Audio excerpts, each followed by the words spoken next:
Food has become so confusing. You don't know who to believe. Some fats are good, some fats are bad, but which ones? Our grandparents had it pretty easy for choices. It was basically butter and lard that they cooked with. And I got to thinking, and it's just an observation about old movies and newsreels. People just look so fit and trim when you saw them in the background. And when I was growing up in the 60s and 70s, the new fad was oleo, and it's a vegetable oil base. I still have a lot of my mom's recipes that call for a stick of oleo. And about 40 years ago, I decided I didn't really like the taste. And I shifted to butter for most of my cooking, especially for toast, corn on the cob. And you can't beat real butter on popcorn.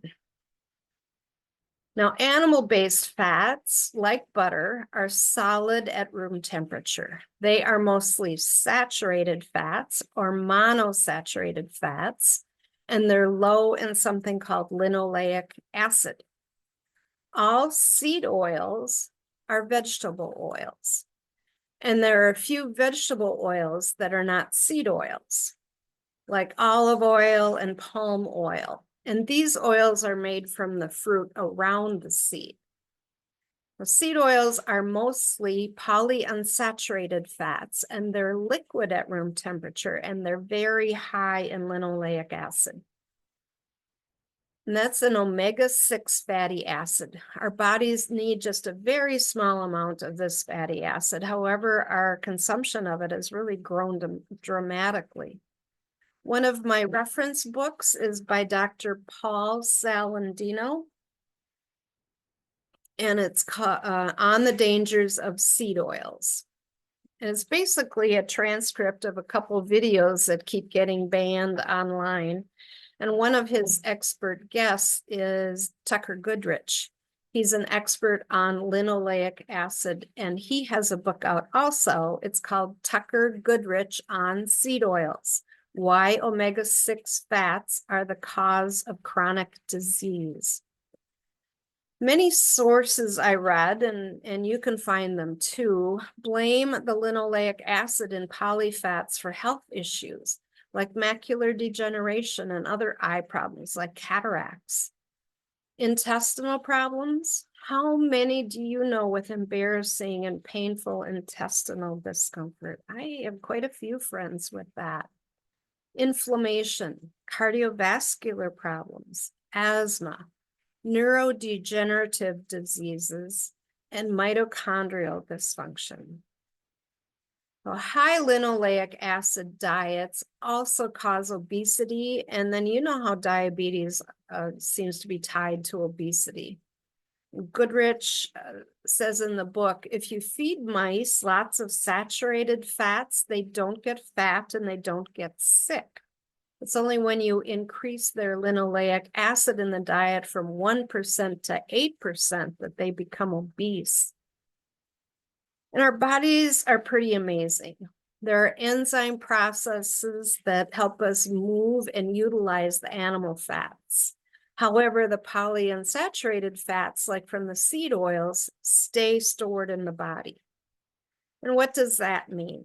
They stay in your body and they slowly are removed from the cell membranes based on the flux of fats that you're taking into your body over time.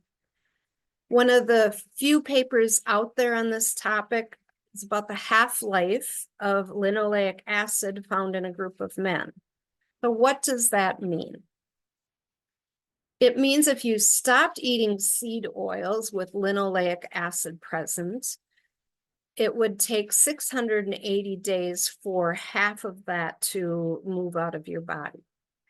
And that's almost 2 years. And then you would lose another half in another 680 days, and then another half in another 680 days.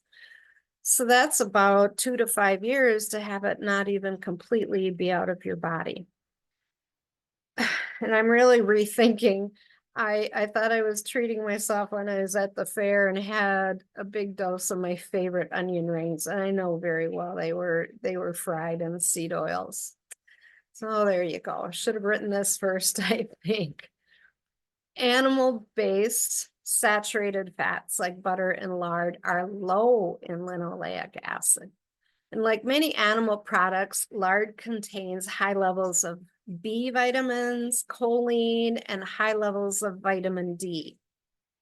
Pasture-raised lard can have more vitamin D than you would receive from actual sun exposure. And it's important for muscle cramps, bone problems, fatigue, depression, dizziness, compromised immune systems, just to name a few of the things. And looking at websites, studies, and research, it was truly confusing and misleading to follow the studies. So I'm just going to look at the picture that's being painted and keep this story just super simple. Most of us get a little lost in that alphabet soup of LDL, polyunsaturated fatty acids, PUFAs and MUFAs, and the research percentages and all the results. So if you look at the studies carefully, they're often funded by the people that are creating the story that they want to tell. In quoted studies, some are lauded, some are buried and censored. So why not bring all these studies out into the light and have it be part of a big conversation? It just seems to get to be kind of a food fight. So I'll give you an example how one seed oil is created. Canola oil.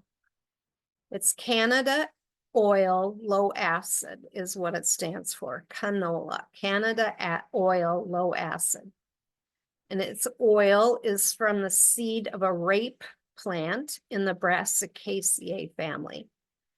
And originally, rapeseed oil was used for machine lubrication and could not be used as a food oil due to its high levels of erucic acid, which in laboratory research was shown to be damaging to the cardiac muscle. And it had a bitter taste.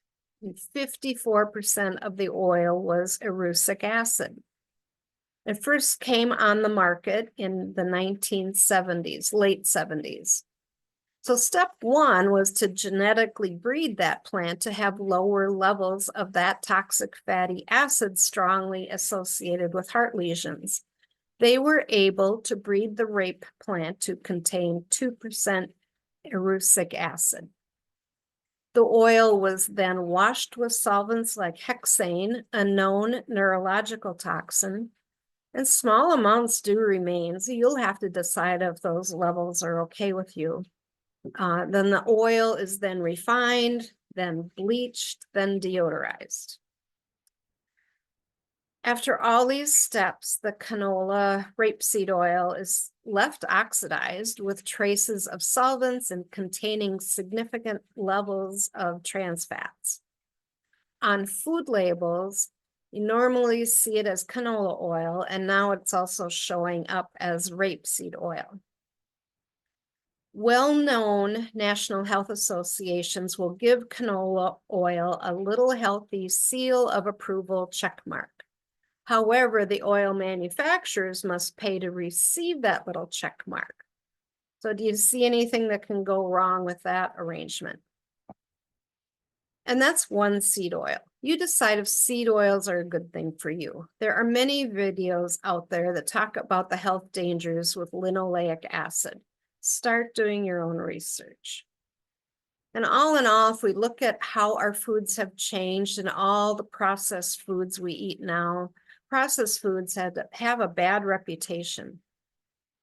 So if you could eliminate processed grains, processed sugars, and seed oils, you'd be well on your way to shifting some things with your health. And trust your own observations. Look how fit and trim people looked in pictures, movies, and newsreels 50 years ago, before seed oils. An anthropologic fact that there are groups all over the world who were very healthy until they were introduced to seed oils. Then there's a big rise in obesity and then chronic health challenges like diabetes. Think about the simplicity of cooking fats 50 years ago. Grandma could make her own butter in a little wooden container that she would flip over and over. She did not genetically alter her cow, then wash, then refine, then bleach, and then deodorize her butter. Think about all this and do your own research. Make your own judgments. It's all about thinking for yourself. Maybe I'm right, maybe I'm wrong. Do what's best to care for your body, mind, spirit.